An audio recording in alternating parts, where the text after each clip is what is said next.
1300 కోట్లు డిపాజిట్ ఒక bank private bank నిబంధనలకు విరుద్ధంగా చేశావు. చేసినందుకు బదులు ఎంత తీసుకున్నావో తెలియదు. మరి అనొచ్చుగా, చేయాలి. ఆ రోజు దాన్ని సాల్వ్ చేశారు, ఆ రోజు పాయింట్అవుట్ చేశారు. దాని మీద అరెస్టులు చేయలే జగన్మోహన్ రెడ్డి గారు, దాన్ని టేకప్ చేసేయాలి. ఎందుకంటే చేతి నిండా పని ఉంది, జనానికి చేయాల్సింది ఉంది. దాన్ని కరెక్ట్ చేసుకుంటూ సిస్టమ్స్ ఎవాల్వ్ చేసుకుంటూ పోయినారు తప్ప దాని మీద అదొక స్కామ్ అని చేసి చంద్రబాబు నాయుడు అరెస్ట్ చేయలే. చంద్రబాబు నాయుడు అరెస్ట్ చేసినాం, ఇదేంటో చేశాము, క్లియర్ కట్ ప్రూఫ్ ఉన్న దాంట్లో చేశాము. ఏది ఆ స్కిల్ డెవలప్మెంట్ దీంట్లో ఏదైతే చేశామో దానికి ఏదైతే వాళ్ళకున్న ఒప్పందం ప్రకారం క్యాబినెట్ అప్రూవ్ చేసిన దానికి డీవియేట్ చేస్తూ కార్పొరేషను, స్కిల్ డెవలప్మెంట్ కార్పొరేషను నేరుగా ముందే పేమెంట్ పంపడం, అది కూడా షెల్ కంపెనీస్ నుంచి ఎండ్ పార్టీస్కి వెళ్ళిపోయినట్టు ప్రూఫ్తో సెంట్రల్ గవర్నమెంట్ జిఎస్టీ రిలేటెడ్ వాళ్ళ దాంట్లో బయటపడడం. There is a clear cut proof, basis ఉంది ప్రైమా ఫేసి. దానివల్ల కేసు బిల్డ్ అయింది. ఇక్కడ ఒక్కటి చూపించండి అలాంటిది. ఈ మొత్తం దీంట్లో ఎక్కడైనా సరే ఇదిగో ఇక్కడ ఈ బేసిస్ మీద చేయడానికి అనడానికి ఎక్కడా లేదు. 1300 కోట్లు ప్రివిలేజ్ ఫీ తీసేశారు 4 ఏళ్లకు. దట్ అమౌంట్స్ టు దాదాపు 5000 కోట్లు బెనిఫిట్ చేశారు. అలాగే బార్లకు వీటికి సంబంధించినంతవరకు లిబరల్గా రూల్స్ అన్ని రిలాక్స్ చేసి వాటికి ఫర్దర్ బెనిఫిట్ చేశాడు. ఒరిజినల్ దీంట్లో లేనివి, కాంట్రాక్ట్లో లేని వాటికి చేసి ఇచ్చేశారు. స్కామ్ ఉంది, దాని మీద సిట్ ఫామ్ చేసి దాని మీద మేము కేసు పెడితే ఈరోజు ఆయన పవర్ మిస్యూజ్ చేసి నిజంగా ఆయనకు ధైర్యం ఉంటే ఫేస్ చేయాలి దాన్ని. తను నిర్దోషిని రుజువు చేసుకోవడానికి ఇది ఒక అవకాశంగా తీసుకొని ఆ ఇన్వెస్టిగేషన్ ఏదో ఫెయిర్గా నడిస్తే కోర్టులో ట్రయల్ ఫేస్ చేసి బయటికి రావాల్సిన వాడు, కడిగిన ముత్యంలాగా రావాల్సిన వాడు అన్నిటి మొత్తం ఈరోజు తన అధికారాన్ని దుర్వినియోగం చేసుకొని కంప్లీట్గా క్లోజ్ చేయించుకున్నాడు. We're going to challenge it. Challenge చేస్తారు, దాన్ని ఛాలెంజ్ చేస్తారు, పబ్లిక్ కూడా చూస్తూ కూర్చోరు. అంటే చంద్రబాబు నాయుడు అధికారంలోకి వచ్చిన తర్వాత ఆయన చేస్తున్నది ఏందయ్యా అంటే, ఒకటి వైఎస్ఆర్ స్థితిని తను ఏదైతే కంకణం కట్టుకున్నాడో తన కోరిక అది తీరేది లేదు, చచ్చేది లేదని భూస్థాపితం చేయాలని ఏదైతే అనుకుంటున్నారో ఆ దిశగా ఈ అధికారాన్ని ఆయన వాడుకుంటున్నది.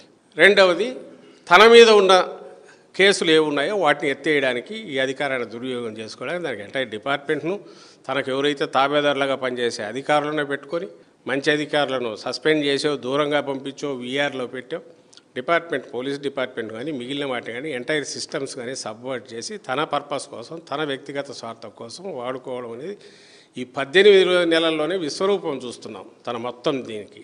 బేసికలీ ఆయన చేస్తున్నది ఏదైనా చూస్తే నాకు నిన్న చూశాను, కరెక్ట్గా అనిపించింది. ఆయన ఎవరో చాగంటి కోటేశ్వరరావు అనే ఆయన ప్రవచనకర్త ఆయన ఆ పక్కన లోకేష్నే కూర్చోబెట్టుకొని, బహుశా మీరందరూ కూడా వినింటారు అనుకుంటా ఏం చెప్పాడనేది. చంద్రబాబు నాయుడు గారు వాళ్ళ అమ్మ చంద్రబాబు నాయుడు గారికి ఒక కథ చెప్పిందట. దాని నుంచి ఈయన ఇన్స్పిరేషన్ పొందాడు చంద్రబాబు నాయుడు గారు. ఏమా కథ? ఒక యజమాని ఇంట్లో ఒక పంది, ఒక నక్క ఉంటే, పంది ఏమో బాగా రోజంతా కష్టపడి పనిచేసి సాయంత్రం స్నానం చేసి ఇంటికి వచ్చేది. నక్క ఏమో రోజంతా ఎక్కడో ఈ తిరుగుళ్ళు తిరిగో పొట్టు పని చేయకుండా వస్తూ బురదలో పొరలు వచ్చేది. యజమాని కొద్ది రోజుల పాటు నక్క బాగా పనిచేస్తుంది అనుకొని పంది అసలు పని చేయట్లేదు అనుకో పందికి తిండి తక్కువ పెట్టి నక్కకు బాగా పెట్టి మేపారు. ఈ అబద్ధపు ఇది ఎల్లకాలం సాగదు కాబట్టి బయటపడింది. ఓహో ఇది మోసం చేస్తుంది అని చెప్పి నక్కను తరిమేసి పందికి తను అల్లుడిని చేసుకొని ఇంట్లో బిడ్డనిచ్చి ఇల్లరికి ఉంచుకున్నాడు.